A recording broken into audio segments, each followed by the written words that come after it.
In 2024, writer-director Alex Garland released the controversial and divisive Civil War, a movie that I personally love, but can mostly understand where some of the negativity surrounding the film came from.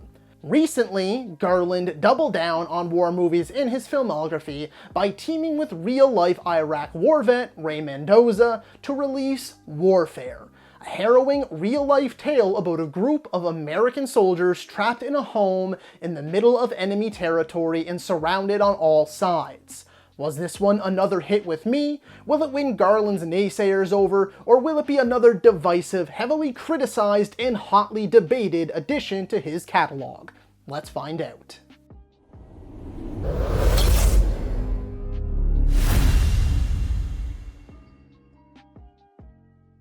Hello ladies and gentlemen, and movie lovers of all kind, and welcome back to the channel. As always, I am your host, Brett Murphy, and for today's video, I am going to be discussing 2025's Warfare, how this movie rattled me, and why I wholeheartedly believe it is worth your time. Before I hop into the actual video itself, I just wanted to let you all know that I have carefully curated playlists for every type of video I do, be it video essays like this one, ranking videos, top 10s, versus videos, and so much more. There is a playlist for all, so I encourage you to explore the channel a little, and I guarantee you'll find something you like. And if by some chance you don't, then feel free to suggest something you might like. And so without further ado, let's hop right into things. Before checking this movie out on opening night, I had combed through some of my mutuals' reviews. A lot of them got to see it early at press or fan screenings and had the reviews out already, so I figured why not take a quick gander and get an idea of what I'm in for. I quickly noticed a continuous use of the same buzzwords: brutal, visceral, bleak, relentless, intense, horrific, raw, etc., etc. You get the point. And now, having seen it myself, I fully believe each and every one of them nailed it, because those are the exact words I would use to describe this myself. This isn't a traditional war movie, which to some people might sound like I'm glazing or using a snappy one-liner to make this movie seem like it's more than it is. But I'm not, trust me. This movie is much more of an experience, almost a slice of life type movie, only the slice of life you are getting is 90 minutes in the lives of American soldiers trapped in a house under heavy enemy fire in the middle of Iraq. We're not jumping to different locations, we're not getting these big sprawling battles, there's no overarching narrative that acts as a driving force. We are in this with these soldiers and that's it. Seeing what they see, hearing what they hear, and the movie does its absolute best at making us feel what they feel. In a lot of ways, this is the exact opposite of most war movies. It's not glamorized at all. There are no one-man army heroes, there are no crazy or badass kills, no one is popping headshots John Wick style like it's just another Tuesday, and there are no dramatic give this note to my wife moments while dying in the rain. To the best of my knowledge, this is as real as it gets, and a lot of that is thanks to co-director Ray Mendoza, who is a real Iraq war vet, and the participation of some of the soldiers who were actually there during this skirmish, including Ray, who is a character in the movie and, again, co-director. They provided their insights, memories, and were present on set for at least some of the filming to add to its authenticity. I never felt like the movie tried to be more than it is or make this story the Hollywood version of what happened. It just plays out exactly as the soldiers remembered it, something the movie states right in its opening seconds. I kid you not when I say this movie genuinely made me feel anxious. The last 30 minutes especially. I could have sworn my heart was in my throat. At one point during the final act, I had to stop and check myself because I thought do I feel sick right now? Am I coming down with something? Am I all right? And then it clicked that I was feeling off because the movie was making me squeamish, uncomfortable, and claustrophobic. The atmosphere here is remarkable. It feels like you are in the shit with these guys. Like you are surrounded, like there's no way out. Once the movie kicks off and gets moving, it doesn't really stop until the credits roll. The first 30 minutes masterfully evoke a sense of uneasiness and unquenchable dread. You know something is coming, but you don't know when or how or where it's coming from. We just sit with these soldiers as they go about their business, a routine recon mission. They're not these macho dude bros, they're not messing around, they are quiet, cold, calculated, and getting their work done, reporting to base, doing their surveillance, and holding down their post. Then, boom. In such an unceremonious way, we shift into high gear and we are moving. It goes from a stressful, tense, wait for it rise to disorientation and impending doom as the soldiers are suddenly surrounded on all sides with no way out. It almost instantaneously feels hopeless. Very few, if any, movies have captured this so well. Now, from a technical standpoint, this movie is marvelous. The sound design is truly impeccable. Even with the mediocre old speaker setup at my local theater, I've rarely been more immersed than I was during this movie. Not to mention there is no traditional orchestral score at all throughout the entire runtime. Really, there's only music in the very opening scene and then during the credits. The rest is just the sounds the soldiers would have heard. Sometimes it's distant bullets and explosions, sometimes it's dogs, sometimes it's the bustling of a busy street in the distance, and sometimes it's endless gun firing and screaming. In terms of the cinematography and editing, it's well and at times very cleverly shot, which further adds to the feeling of being trapped with these soldiers, giving us this sense of the walls closing in and there being no way out, like it's only a matter of time and there's nowhere we can go and nothing we can do. The movie also uses some unique sound cues and perspective swaps to get us into the heads of these soldiers. One of them had their bell rung after an explosion, and every time we swap to him, it's almost like the camera is like pulsing a little bit. Another soldier is so disoriented and scared that he's essentially on autopilot, and so the sound is consistently echoey and drowned out. Little things like this, which can at times be barely noticeable, go a long way in selling the whole thing to the viewer. Something I really appreciated, and combing through some online chatter about the movie tells me a lot of other folks feel the same way, is the movie is not overly in-your-face patriotic or trying super hard to cram military propaganda down your throat. Like, obviously we are rooting for these American soldiers and want them to make it out, but there aren't really good guys and bad guys in this movie. It's also certainly not some overarching commentary on the Iraq war/invasion, and it doesn't get too in the weeds of anything to do with the politics, what happened versus what didn't, or the right and wrong of it all. These are American soldiers stationed in Iraq. They were given their orders from someone, and so they went and did their jobs, and this is the story of what happened. That's it. So sure, people can speculate what the movie is supposed to mean, or what the messages and themes are. People can bring up whether the war or invasion was right or wrong, what Americans did or didn't do, and all other sorts of stories and metrics. All of that is super valid too, and I'm not saying people are necessarily wrong for thinking this way. All I'm saying is that in my eyes, this movie wasn't actively trying to say anything about the situation or circumstances. It's merely showing us what happened to these particular soldiers on this particular day. And again, that's reinforced by the co-director being one of the guys that was in this situation. To me, it never once felt like a hero-centric piece of subliminal military messaging meant to get people to enlist, nor did it come off as some kind of anti-war film or a speculative piece about all that took place in Iraq. It just simply is. Like, that's it. A vet got together with a filmmaker and they wished to cover this incident with the help of the memories from the soldiers who were actually there.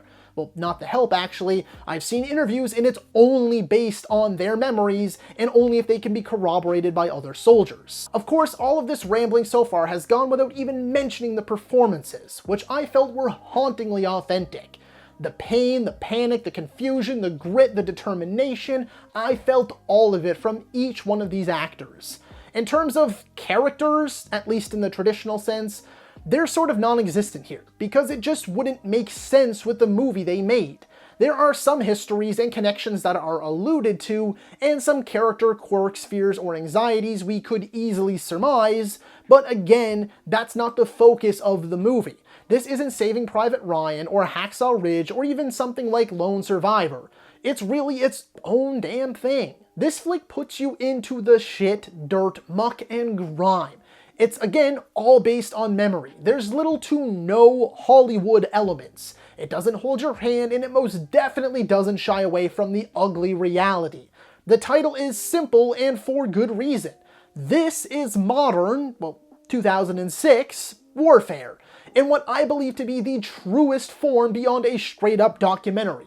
It's horrific, scary, terrifying, and requires so much bravery, commitment, and courage. With all of that being said, though, I can't understand why some people find it hard to connect with the movie. Like I've said, there isn't really a story in the traditional sense. As far as we've been told, this is a beat-for-beat what actually happened, and these aren't fictional characters or even glamorized versions of these people.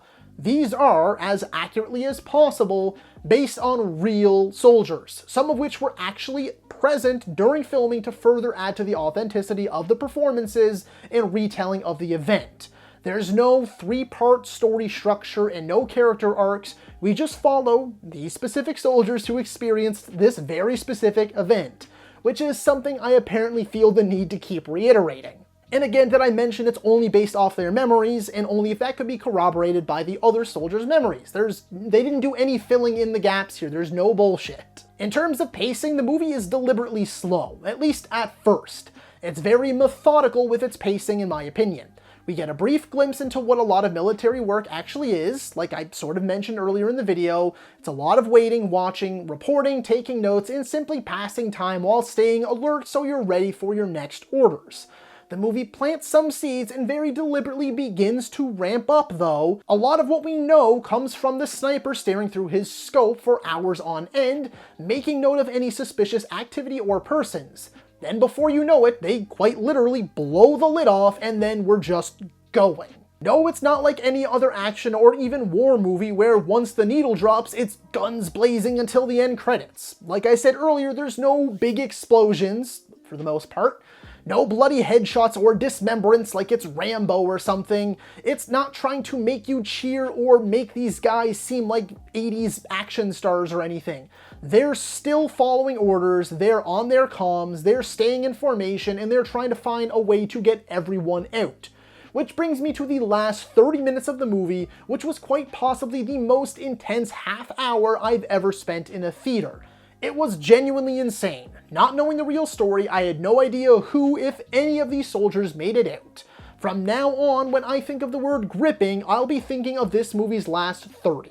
I also wanted to dive very briefly into spoiler territory for like 2 minutes of your time. If you've seen the movie, great, you'll know exactly what I'm talking about, and if you haven't and you plan on seeing it, maybe skip to the next timestamp if you don't want spoilers. Of course, for a lot of this, you could probably just use Google, but if you choose to keep watching straight through, just know I'm going to be talking about the final moments of the movie, the last few shots or so in particular. Alright, if you're still here, I just wanted to say that the closing moments of Warfare have really stuck with me. If you've seen the movie, you will know that the soldiers essentially pick a house in pitch black, dead of night, the best that suits their needs, and then they just break in and take it over. At first, while they were in the streets, I thought the homes were deserted. Maybe this was an abandoned war zone or something, but nope. They break in and are essentially holding not one but two families hostage, as we quickly learn that there is a second family living upstairs. The first family gets awoken from a deep sleep surrounded by soldiers with guns and flashlights, and the second family gets their brick wall divider smashed down by a sledgehammer, terrifying them into thinking they're being abducted or murdered or something. For the remainder of the movie, they are kept in a single bedroom, constantly monitored by the soldiers, unable to leave and unable to understand what they're saying unless a translator is present.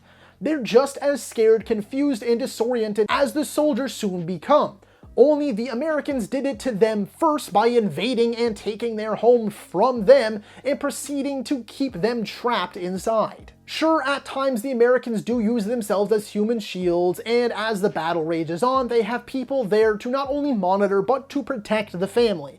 However, every time something like that is shown, where they are using their own bodies to protect the family or are trying to be nice and apologize to show some sympathy or empathy, I'm quickly reminded that this was a family simply going about their lives until their home was stormed in the middle of the night by foreign invading soldiers. They never once tried to fight back, kill or attack the soldiers. They didn't try to flee for help or to alert anyone. If the soldiers hadn't shown up, life would have gone on business as usual. And so it's hard not to feel for the family most of all, as none of this would have happened were the American soldiers not in their country to begin with. Then we come to the closing shots, which are at the heart of what I am talking about here. Just needed to fill you in case, like, maybe you forgot or you're unfamiliar, whatever. And why I'm talking about it. Shortly before the soldiers escape, they order their military vehicles to blast the roofs of all the surrounding buildings, including their own, which they proceed to do. Following this, with their enemies now dead, fleeing or sheltering, they call in another show of force, where a jet flies by at what must be incredibly close to the speed of sound. This essentially causes a massive swell of dust and an ear-splitting boom, which provides cover for the soldiers to get into the vehicles and get out of there. Following this, all of the Americans' enemies slowly come out of the surrounding homes and into the street. No screaming, yelling, or shooting, just giving off a sort of it's over vibe, a sense of relief, if you will. Then the important part. We cut back to the family where the camera sits at the back of the hallway, pointed towards the front door with the stairs to our left and the doorway to the room the family was being held in to our right. The father of one of the families exits first and tries to get everyone else to exit too, telling them it's safe and that the soldiers are gone and that it's over. While true, I was left wondering what happens next. Their home, or homes really, are absolutely destroyed. The upstairs was blasted by the Americans and the downstairs faced severe enemy fire and explosives. There's dust, dirt, blood, and debris everywhere, their lives completely uprooted in the course of 24 hours for a war they had nothing to do with and never asked for. All their belongings, the memories, who they are, completely gone. It was heartbreaking to me. A lot of people might not see it that way, or maybe they'll say I'm just being soft or dramatic, but how can you not feel for these families? Not to mention the men that were just shooting at the Americans have all gathered outside of their home. Will they blame the family? Will they torture them for information? Where does everything go from there? Considering these are among the last shots of the movie too, I can't imagine the filmmakers thought it would just be a nice footnote, or that we, the audience, weren't supposed to look a bit deeper like I am right now. Knowing Alex Garland's work pretty well, I don't believe anything he does is unintentional. This is the only point in the movie where I feel the filmmakers are actually trying to say something about the war/invasion itself. I believe it is very symbolic of the innocents lost and lives destroyed on both sides, which I thought was so profound and an immaculately intelligent way to cap the movie off. So, warfare might not be for everyone. In fact, it might not be for a lot of people. It is violent, vulgar, slow-paced, very anti-Hollywood, doesn't follow traditional storytelling beats or techniques, and doesn't try to make the soldiers feel like unstoppable, unkillable, macho military dude bros. These guys aren't Rambo or John Matrix or something like that, whoever. It is very bleak, very dark, very morbid, very grim, and as dry as they come. But in the end, it was sure as hell for me. So that is all for today's video, folks. Be sure to let me know down in the comments below if you agree or disagree with my take on this particular topic. While you're at it, don't forget to let me know what you thought about Alex Garland and Ray Mendoza's Warfare. Did you love it? Did you find it too bleak and grim? Do you think there was anything I missed in my analysis? Comment below and let me know. As a reminder, this is the revamped BAMTube Movies, and it is your one-stop for everything movies. Be it video essays like this one, ranking videos, top 10s, versus videos, tier list videos, I have it all and so much more, along with your daily nerdy news wrap-ups, where I keep you up to date on everything movies, gaming, and TV related. So be sure to like, comment, subscribe, and ring that little bell icon so you don't miss a thing. As always, folks, I thank you all so very much for watching. Stay happy, healthy, and safe out there. From myself and the rest of the BAMTube team, thanks for joining us. We'll see you next time, and that's a wrap.